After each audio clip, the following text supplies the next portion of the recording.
Hi and welcome. My name is Iboro Inyang. I'm a senior here at Florida State University, and I'll be talking to you a little bit about disaster management in Venezuela. Just to give you the location of this country, it's at the northernmost tip of South America.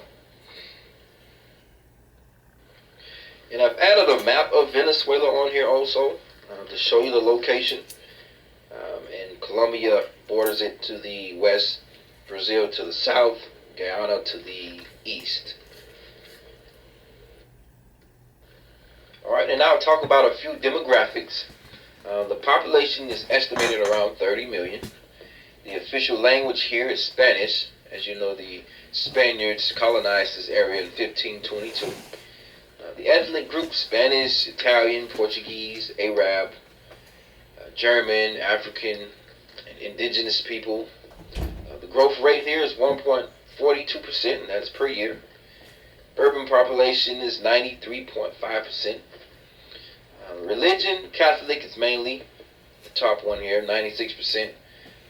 Protestant, 2%, and other 2%, like Christianity. Venezuela's current state is kind of disastrous right now. It's a lot of turmoil going on. Most of it was grandfathered in from Hugo Chavez, previous president, to now current president Nicolas Maduro. A talking point would be the actual food shortages that they plan. They actually plan to, have food in one area and take it away from another area. So that way they control the food market, so they won't run out completely. There's a lot of upset people in the economy there about that. But also, they have the largest oil reserves in the world, but their prices have fallen 25%, mainly due to the fact of their economy.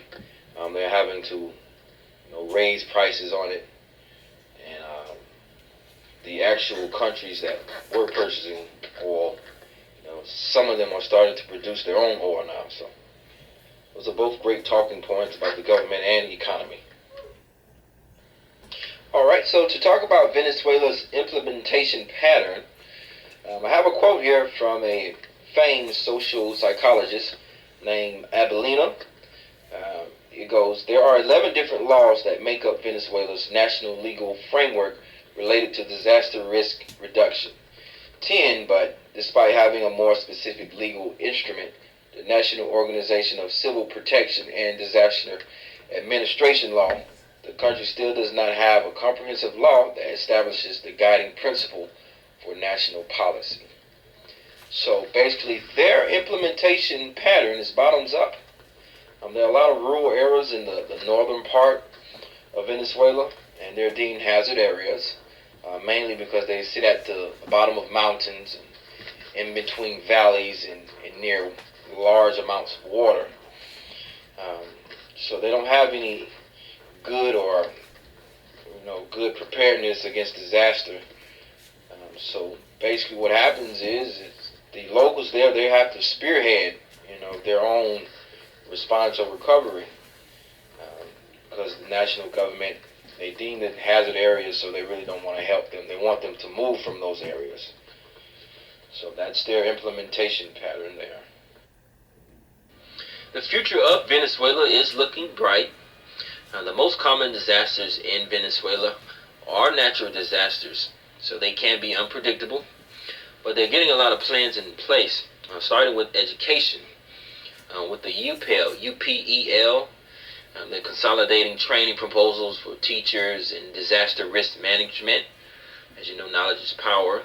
So the Civil Protection branch, they plan a bunch of seminars for building up training for different types of disasters. And with the Ministry of Education, their job is to integrate risk mitigation into the national base curriculum. So all that is working in favor of Venezuela. They have an early warning system now to detect floods, and that started like in their mid to early 2000s. So go ahead. Alright, so we've reached the end of my presentation. I hope you enjoyed it, and getting a little insight on Venezuela and their disaster management.